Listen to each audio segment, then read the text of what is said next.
Assalamu alaikum, welcome to my YouTube channel. This is Umbal Nas. Today we will talk about interviewing skill. Interviewing skill या interviews की बात करें तो एकदम से जहन में आता है कि it must be about the job interview. No, यहाँ पे मैं साइकोलॉजिस्ट की इंटरव्यूइंग स्किल्स की बात करूँगी. जैसे ही आप अपनी जो है वो डिग्री कंप्लीट कर लेते हैं, आप मास्टर्स कर लेते हैं, डिप्लोमा कर लेते हैं या किसी भी स्पेसिफिक कोर्स से आप सर्टिफाइड हो जाते हैं, आफ्टर डूइंग दैट आपने प्रैक्टिस करनी है और प्रैक्टिस के लिए आपको क्लाइंट चाहिए. तो उसमें ये होता है कि नॉर्मली आपको केस इनटेक के लिए कहीं किसी रिहैबिलिटेशन सेंटर में या फिर किसी भी हॉस्पिटल में भेज दिया जाता है ताकि आपका फर्स्ट इंटरेक्शन आपके क्लाइंट के साथ हो जाए. तो जो वहाँ पे जाके जो प्रैक्टिसिंग साइकोलॉजिस्ट है या जो इंटर्नी है उसके लिए जो चैलेंज आता है वो यही होता है कि मैं क्या क्वेश्चन पूछूं. ऑल्दो कि उसको सिखाया जाता है that you have to ask about certain demographics, you have to ask certain history of psychiatry, medical history, school history, occupational history and much more than that.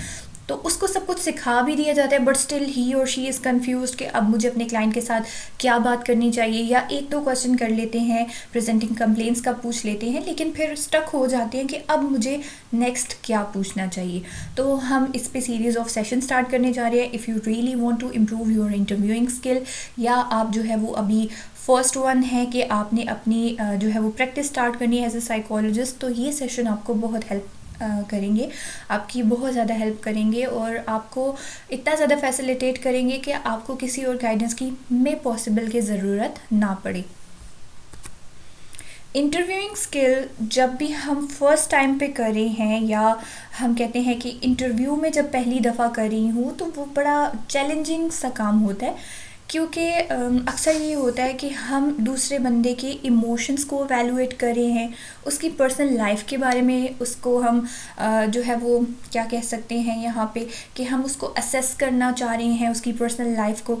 तो बड़ा ही मुश्किल होगा कि यार मैं किस तरह से एक बंदे की जो पर्सनल लाइफ है उसमें जाके उससे रिलेटेड उससे क्वेश्चन पूछूं, वो भी जब पहली दफ़ा होती है. जैसे फॉर एग्जांपल आप कभी कभी जो है वो पेशेंट के साथ जब फर्स्ट टाइम इंटरेक्ट करते हैं तो आपको प्रॉब्लम कुछ और लग रही होती है just because of your limited experiences. तो उसकी बेसिस पे हम कह देते हैं कि नहीं इसको तो फ़लाँ डिसऑर्डर है, एकदम से हम डायग्नोसिस दे देते हैं. तो ये भी एक प्रॉब्लम आ जाती है. इंटरव्यूइंग स्किल में बेसिकली हमने इतना वॉस्ट डेटा इकट्ठा करना होता है, इतनी ही ज़्यादा उसकी लाइफ डोमेन्स को हमने कवर करना होता है, हमने उसके रिलेशनशिप को चेक करना होता है, उसकी सोशल लाइफ को बहुत ही ज़्यादा बारीकी के साथ हमने स्टडी करना होता है ताकि हमें पता चले कि where is actually the problem. तो यहाँ पे भी मैं यही बात करूँगी कि इंटरव्यूइंग स्किल को कैसे इम्प्रूव कर सकते हैं. उसके लिए आप ये सीरीज़ ऑफ सेशन लाजमी अटेंड करें. This will really help you out. First, interviewing skill. Again and again इस पे बात करेंगे हम. जब हम एक बेस बना लेंगे तो फिर हम फर्स्ट इंटरव्यूइंग स्किल की बात नहीं करेंगे, हम फिर और किस तरह से अपने इंटरव्यूइंग स्किल्स को इम्प्रूव कर सकते हैं उस पर बात करेंगे. जेम्स मॉरिसन ने फर्स्ट इंटरव्यूइंग एक्सपीरियंसेस के बारे में ये कहा कि जब उनकी जो पहली पेशेंट थी she was suffering from thought disorder, और थॉट डिसऑर्डर से सफ़र करी है तो उसको फ्लाइट ऑफ आइडियाज़ थे. वो डिफरेंट टॉपिक के ऊपर जो है वो क्या कह सकते हैं कि एसोसिएशन नहीं थी, that was losing of association. Ideas को ठीक तरीके से कन्वे नहीं कर पाती थी, कभी वो एक बात करती थी कभी वो दूसरी बात करती थी. तो I was having a problem at that time कि मुझे अब इससे नेक्स्ट क्वेश्चन क्या करना है, ये चैलेंज आता है. कभी कभी क्लाइंट हमारा इतना जो है वो कह सकते हैं कि छोटे छोटे आंसर कर रहा होता है या फिर कुछ इस तरह के आंसर कर देता है कि हमें आगे डायरेक्शन समझ नहीं आती कि अब नेक्स्ट क्वेश्चन मेरा क्या होना चाहिए. तो वहाँ पे हमारा एक पॉज आ जाता है. Some time pause is good for you, क्योंकि हो सकता है कि क्लाइंट उस पर कुछ और भी आपको कहना चाहे. जब थेरेपिस्ट जो है वो पॉज देता है सर्टन सिचुएशन में कि हाँ क्लाइंट हो सकता है कि खुद से कोई अपनी बात मुझसे शेयर करना चाहे, क्योंकि हम भी इंसान हैं. एज अ साइकोलॉजिस्ट हम लोगों से भी कभी ना कभी कोई चीज़ स्किप हो जाती है. और human is a very complex phenomena आप कह सकते हैं. फिनोमेना इसलिए कहूँगी कि उसके अंदर थॉट प्रोसेसेस भी चल रहे हैं, इमोशंस भी हैं. एक सेकंड में इमोशन और फिर कुछ और फील कर रहा है, उसकी थिंकिंग पैटर्न एकदम से स्विच कर सकते हैं. अब वो क्या सोच रहा है, उसके पुराने ओल्ड एक्सपीरियंसेस क्या रह चुके हैं, तो वो बहुत मुश्किल है कि इंसान को समझना या उसको असेस कर पाना. तो फर्स्ट इंटरव्यूइंग एक्सपीरियंस हर एक बंदे का हार्श होता है, but you have gone through this experience. आप में से ज़्यादातर लोग जो हैं वो फर्स्ट इंटरव्यूइंग एक्सपीरियंस से गुजर चुके होंगे, कुछ ऐसे होंगे जो कि आगे अपनी लाइफ में पहला इंटरव्यू लेंगे अपने क्लाइंट से जब वो प्रोफेशनल सेटिंग में बैठेंगे। प्रैक्टिस में भी आप इसको कह सकते हैं, क्योंकि वही बात फिर से आ जाती है कि जितना बेटर तरीके से आप किसी से कम्युनिकेट करें हैं, the better you will understand others opinion, उसके पर्सपेक्टिव को आइडेंटिफाई कर सकते हैं, तो उतना ही बेहतर तरीके से आप उसकी प्रॉब्लम को सल्यूशन भी प्रोवाइड कर सकते हैं। Now I will talk about that clinical interviewing is more than helping people talk about themselves। क्योंकि मैंने फिर से जो पहले बात की थी वो रिपीट करने जा रही हूँ अभी, कि जो इमोशंस हैं उनको हमने क्या करना है, रिवील आउट करना है, उनको हमने आइडेंटिफाई करना है। हमने सिर्फ और सिर्फ क्लाइंट का डेटा लेके अपने पास नहीं रख लेना। समटाइम इट हैपन्स, मेरे साथ भी ऐसे हुआ है कि मेरे जो क्लाइंट हैं दे यूज टू से कि मुझे ऐसे लग रहा है कि I am just sharing my information with you again and I am not getting the result. But उनको ये नहीं हो रहा कि उनका इमोशनल कैथारसिस हो रहा है, उनको ये फील नहीं हो रहा होता कि उनका बर्डन कितना कम हो रहा है, उनके जो ओवर थिंकिंग है वो कुछ हद तक स्टॉप हो जाएगी बिकॉज उनकी शेयरिंग हो चुकी है, उनके अंदर की जो नेगेटिव एनर्जी थी वो निकल चुकी है और वो हमारे अंदर आ चुकी है। क्योंकि जैसे हम कहते हैं ना कि एक फिज़िकल एनर्जी होती है, वैसे हमारे इमोशंस की भी एनर्जी होती है, हमारे अंदर भी पॉजिटिव और नेगेटिव एनर्जी होती है in the form of emotions, in the form of positive and negative thought. Same like जैसे पॉजिटिव इमोशंस हैं तो पॉजिटिव एनर्जी, पॉजिटिव थॉट है तो पॉजिटिव एनर्जी, नेगेटिव है तो negative thoughts and negative emotion. तो बहुत मुश्किल काम होता है किसी भी ह्यूमन की आइडेंटिफिकेशन करना, ह्यूमन की थॉट्स की, उनके इमोशंस की आइडेंटिफिकेशन करना। तो सिर्फ ये नहीं है कि हाँ जी आप अपने बारे में मुझे ठीक तरीके से बता दें। समटाइम इट हैपन्स कि, और ये साइकोलॉजिस्ट के ऊपर एक बहुत बड़ा स्टिग्मा भी है कि जो क्लाइंट्स उनके पास आ रहे होते हैं दे यूज्ड टू से कि हम तो अपनी पर्सनल लाइफ सब कुछ उनके सामने खोल के रख देते हैं and they can't figure out कि हमारा जो है वो प्रॉब्लम ठीक तरीके से सॉल्व नहीं हो पाता, वो फिगर आउट नहीं कर पाते कि हम मेरे साथ बेसिकली मसला क्या है। तो आप लोगों को भी आइडिया होगा कि जो साइकोलॉजिकल प्रॉब्लम्स होते हैं वो ऑन गोइंग हैं। जब भी कोई इवेंट हुआ, ऐसा कोई स्ट्रेसफुल इवेंट, कोई ऐसा ट्रॉमा हुआ, तो वो सारे के सारे वो ट्रिगर के तौर पे काम करें और सारे हमारे नेगेटिव इमोशंस फिर से आ जाएंगे। तो द पर्सन और the client should be made aware कि उसने क्या करना है, अपने आप को इतना कॉम्पिटेंट अब बना लेना है कि अगर फॉर एग्जांपल उसकी लाइफ में कुछ भी अब बुरा होने जा रहा है या कुछ भी उसने दोबारा से फील किया, तो ही और she has to tackle with that situation, he और she has to face the problem और उसने खुद को फिर सोल्यूशन देने हैं। क्योंकि एक पहले एक्सपीरियंस उसके साथ हो चुका है, उसने सीख भी लिया कि कैसे उस सिचुएशन में हैंडल करना है। तो फिर अब उसको क्या करना होगा कि अब उसको अपने माइंड में ये चीज़ भी बिठानी होगी कि हाँ जी अब मुझे क्या करना है, अब मुझे इतना खुद को एजुकेट कर लेना है कि दोबारा कभी मेरे साथ ये प्रॉब्लम हो तो I should be capable enough to solve my problem. Reveal emotions in interviewing skill is the most important thing. अब किस तरह से इम्पॉर्टेंट है उस पर बात कर लेते हैं। वैसे तो हम लोग थॉट्स एंड इमोशंस आइडेंटिफिकेशन या एवेल्युएशन कर रहे होते हैं, बट वो हम केस इनटेक के बात करें। ड्यूरिंग इंटरव्यूइंग क्यों इम्पॉर्टेंट है, क्योंकि अगर हम एक बंदे के इमोशंस को ठीक तरीके से समझ पा रहे हैं, हमें ये पता चल रहा है कि ये जो है बात करनी इसके लिए अभी ठीक नहीं है, वो हेजिटेंट है उस पर बात करने के लिए, वो डिफेंसिव हो रहा है, उसको गुस्सा आ रहा है, उसको बुरा लग रहा है या फिर कुछ भी, ठीक है। तो वहाँ पे हम लोगों को अपनी कन्वर्सेशन को डायरेक्ट कर लेना होगा। तो इसी वजह से इंटरव्यूइंग में या केस इनटेक में इमोशंस बहुत इंपॉर्टेंट है, इमोशंस को कंसिडर करना इंपॉर्टेंट है, उनको रिवील करना ज़रूरी है कि हाँ जी ये क्लाइंट है तो इसको इस बात पे गुस्सा आता है, इस बारे में अगर बात की जाए तो उसका मूड लाइट हो जाता है, तो हमें आइडेंटिफिकेशन हो जाएगी कि आगे मुझे क्या करना है और क्या नहीं करना। Then is reveal the personal life. Personal life में हम यही करते हैं कि हर उसके एस्पेक्ट को स्टडी कर लेते हैं, उसका सोशल डोमेन भी देख लेंगे, उसकी जो फ्रेंडशिप हिस्ट्री है उसको भी हम देख लेंगे, उसकी एजुकेशन हिस्ट्री को देखेंगे, अगर वो जॉब कर रहा है तो जॉब हिस्ट्री को भी चेक कर लेंगे।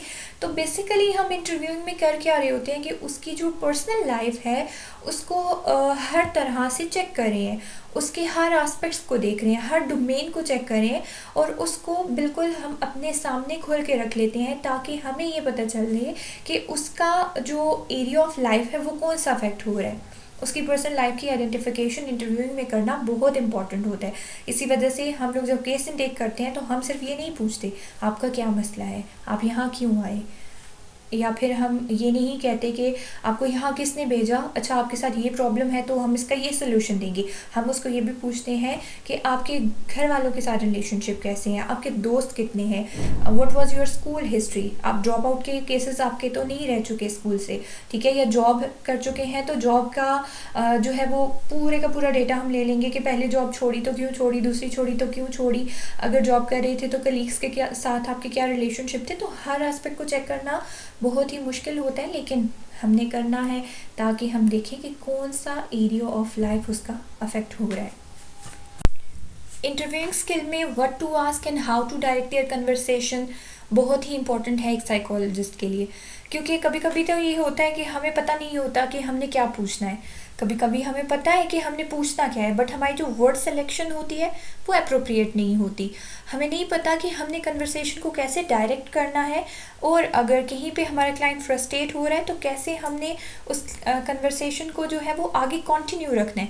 क्योंकि अक्सर ये होता है कि जब हमारा क्लाइंट जो है वो फ्रस्ट्रेट हो जाए या फिर वो डिफेंसिव हो जाए, वो बिल्कुल कुछ नहीं बोल रहा, तो साइकोलॉजिस्ट का माइंड जो है वो बिल्कुल ब्लैंक हो जाता है, उसको नहीं आइडिया कि अब मैं क्या करूँ कि आगे कन्वर्सेशन स्टार्ट हो। तो इंटरव्यूइंग स्किल बहुत डिफ़िकल्ट काम है, लेकिन आप ये भी याद रख लें कि अगर आप बहुत ही अच्छी इंटरव्यूइंग स्किल रखते हैं तो आपकी ये स्किल जो इंटरव्यूइंग स्किल है that is among the 32 highest skill of mental health practitioner. यानी कोई भी मेंटल हेल्थ प्रैक्टिशनर है वो जितना बेहतर तरीके से अपने क्लाइंट की जो डेटा है उसको गैदर कर पाएगा तो वो उसकी एक बहुत ही अच्छी स्किल होगी। केस इनटेक करना ये आपकी रेपो बिल्डिंग में भी आपको हेल्प करेगा, आपने क्योंकि थेरेपी सेशंस करने हैं और थेरेपी सेशन में भी आपने मेडिसिन नहीं देनी, आपने बातों से ही अपने क्लाइंट को ठीक करना है। तो बातें कैसे करनी है, उस तरह से करनी है कि क्लाइंट अपनी इंफॉर्मेशन शेयर करें, हम उसके प्रॉब्लम्स की आइडेंटिफिकेशन करें और फिर हम उसको सोल्यूशन प्रोवाइड करें। Not only to answer question, interviewing सिर्फ ये नहीं है कि क्वेश्चन है तो उसका आंसर दे दिया, नहीं, it is much more than that.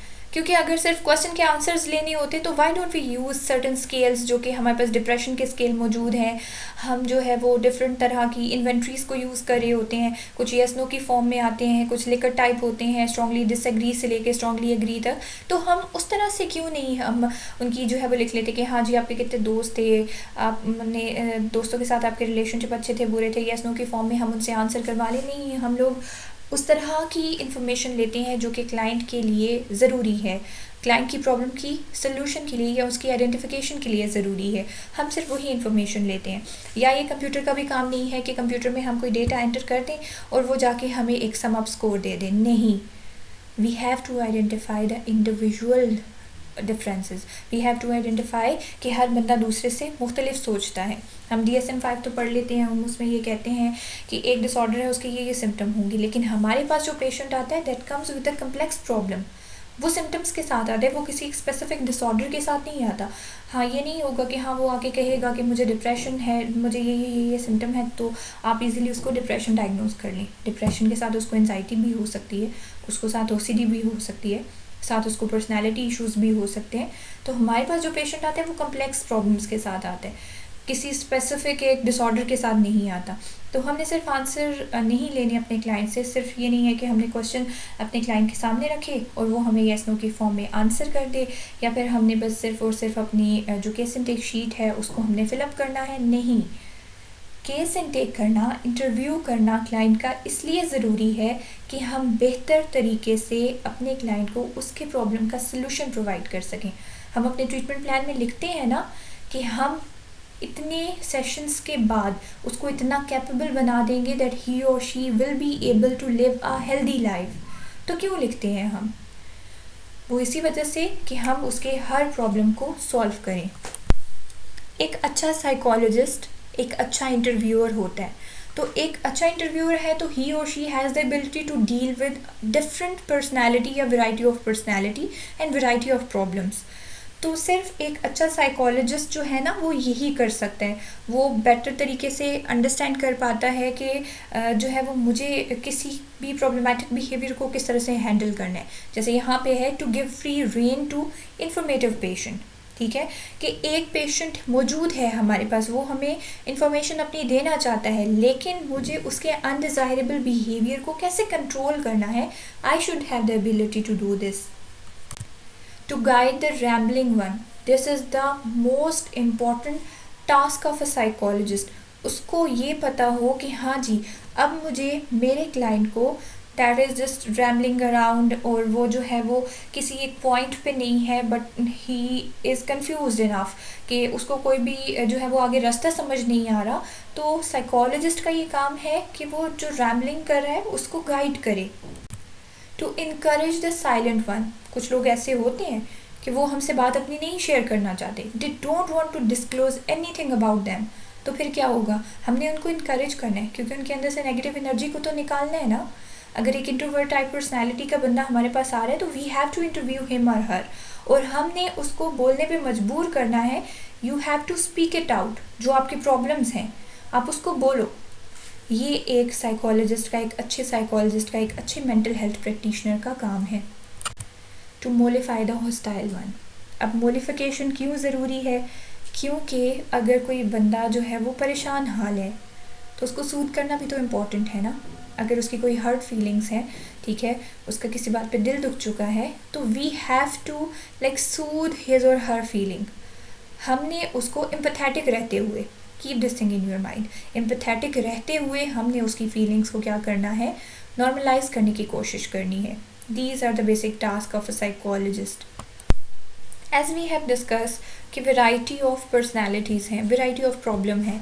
एक बंदा है वो सुबह में कुछ और फील करता है, दिन में कुछ और, शाम में कुछ और फील करता है। तो एक इंडिविजुअल तो है, लेकिन उसके अंदर भी जो है ना काफ़ी इमोशंस चेंज हो रहे हैं, थॉट्स जो है वो उसके चेंज हो रहे हैं, उसके बिहेवियर्स कभी किस तरह के वो पॉजिटिव शो कर रहा है, कभी मैल-एडजस्टेड बिहेवियर शो कर रहा है, मैल-एडॉप्टिव बिहेवियर शो कर रहा है, कहीं पे वो बड़ा जो है वो अक्लमंदी का मुजाहिरा कर रहा है। तो अभी एक इंसान है वो इतना स्विच कर रहा है, तो साइकोलॉजिस्ट के लिए तो बड़ा कन्फ्यूजन का मामला हो जाता है कि अभी मुझे क्या करना चाहिए। तो एक कोई सिंगल इंटरव्यूइंग स्टाइल उसी तरह से मौजूद नहीं है। हमने डिफरेंट पर्सनालिटीज़ को, डिफरेंट प्रॉब्लम को असिस्ट करना है, आइडेंटिफाई करना है। हाँ बिल्कुल, हम असिस्ट भी कर सकते हैं। आइडेंटिफाई करना है तो उसके लिए हम कोई सिंगल इंटरव्यूइंग स्टाइल नहीं यूज़ करेंगे। जैसे हम जब अपने जो है वो क्या कह सकते हैं, डिग्री का पढ़े होते हैं, या बीएस करे होते हैं, या मास्टर्स करे होते हैं, तो हमें ये कहा जाता है कि इंटरव्यू या तो स्ट्रक्चर्ड होते हैं या फिर अनस्ट्रक्चर्ड होते हैं, कि कुछ प्लान्ड होते हैं और कुछ अनप्लान्ड होते हैं। तो वहाँ पे हम ये नहीं देखेंगे कि हमने जो है वो उससे ओपन एंडेड क्वेश्चन करने हैं, उससे क्लोज एंडेड क्वेश्चन करने हैं। जहाँ पे ओपन एंडेड की ज़रूरत है वहाँ पे हम करेंगे। ज़्यादातर हम अपनी कन्वर्सेशन को डायरेक्शनल बनाने के लिए, डायरेक्टिव बनाने के लिए हम उससे ओपन एंडेड क्वेश्चन करते हैं। लेकिन ऑब्वियसली अब नाम पूछ रहे हैं तो वो क्या है, क्लोज एंडेड क्वेश्चन है, उसका नाम एक ही हो सकता है। वो उस पर बहुत लंबा आंसर नहीं करेगा, वो नाम ही बताएगा, वो अपनी एज पे एज ही बताएगा, लंबा आंसर नहीं करेगा। तो ये कुछ चीज़ें हैं। हम यहाँ पे ये कह सकते हैं कि कोई सिंगल हम इंटरव्यूइंग स्टाइल यूज़ नहीं करते। जैसे वैरायटी ऑफ पर्सनालिटीज़ होती हैं और वैरायटी ऑफ प्रॉब्लम्स के साथ हमने डील करना है, तो वैरायटी ऑफ इंटरव्यूइंग स्टाइल्स को भी हम लोग फॉलो कर रहे होते हैं। इसका सिर्फ और सिर्फ मकसद ये होता है कि हम कुछ ऐसा कर लें, अपने आप को इतनी प्रैक्टिस दे दें, हम बुक से गाइडेंस ले लें, ताकि हमारी अपनी जो पर्सनालिटी है, यानी अगर फॉर एग्ज़ाम्पल मैंने बुक पढ़ी, ठीक है, मेरे साथ के जितने मेरे क्लास फेलोज थे उन्होंने भी सेम बुक पढ़ी, बट मेरा इंटरव्यूइंग स्टाइल डिफरेंट होगा, उनका डिफरेंट होगा। So this is the thing, her individual के अपने ऊपर डिपेंड करता है, उसकी प्रैक्टिस के ऊपर डिपेंड करता है, उसकी अपनी पर्सनैलिटी के ऊपर डिपेंड करता है कि उसकी इंटरव्यूइंग स्टाइल जो है वो किस तरह का होगा। 3 मेन फीचर्स हम डिस्कस कर लेते हैं एक गुड इंटरव्यूअर के। अब फॉर एग्जांपल एक साइकोलॉजिस्ट एक अच्छा इंटरव्यूअर है, तो उसके अंदर 3 फीचर्स क्या होने चाहिए। The first one is information. Information gather करना एक साइकोलॉजिस्ट के लिए बहुत ही क्रूशल है। लाइक अगर वो केस इनटेक ले रहा है तो उसके अंदर इतना टैलेंट होना चाहिए, या वो इतना स्किलफुल होना चाहिए कि वो इन्फॉर्मेशन अपने क्लाइंट से रिलेटेड गैदर कर सके। अब वो इन्फॉर्मेशन तो गैदर कर लेगा, इतना ज़्यादा डेटा ले लिया उसने, हर आस्पेक्ट को कवर कर लिया, लेकिन वो इन्फॉर्मेशन एक्यूरेट होनी चाहिए। अब एक्यूरेट भी इंफॉर्मेशन है, साथ साथ जो है वो उसने डेटा भी सारे का सारा ले लिया, लेकिन the most important thing is कि ये इन्फॉर्मेशन उसको डायग्नोसिस में हेल्प करे। अब डायग्नोसिस में अगर इन्फॉर्मेशन हमें फैसिलिटेट नहीं कर पा रही तो इतना ज़्यादा डेटा लेने का कोई भी फ़ायदा नहीं है। इसी वजह से मैं कहती हूँ कि हम लोग फ्लेक्सिबल क्वेश्चनिंग कर रहे होते हैं। हम कभी भी जो है वो एक स्ट्रक्चर्ड किस्म का इंटरव्यू फॉलो नहीं कर रहे, हाँ जी ये क्वेश्चन मैंने लिख लिए थे मुझे यही पूछने, नहीं। At the time of need आपको जो भी क्वेश्चन अपने क्लाइंट से पूछना है, उसके प्रॉब्लम्स को सुनना सुनने के बाद you have to ask certain type of a question. फिर the second important thing is time. आपके पास बहुत थोड़ा टाइम होता है, you have shortest period of time, और आपने उसमें सिर्फ और सिर्फ क्या करना है, उसका डेटा गैदर करना है। कोशिश करें कि आपकी जो इंटरव्यूइंग होती है या जो आपका केस इनटेक आप कर रहे होते हैं, that shouldn't exceed from one session. हाँ, कुछ चीज़ें जो रह जाती हैं तो आप उसको सेकेंड सेशन पे रख सकते हैं, but try to make assessment in the very first session.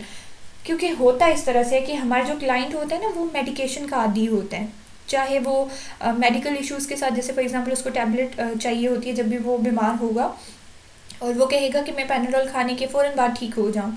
तो सेम लाइक उसको भी ये होता है कि एक सेशन मैंने ले लिया तो मुझे अच्छा फील करना चाहिए।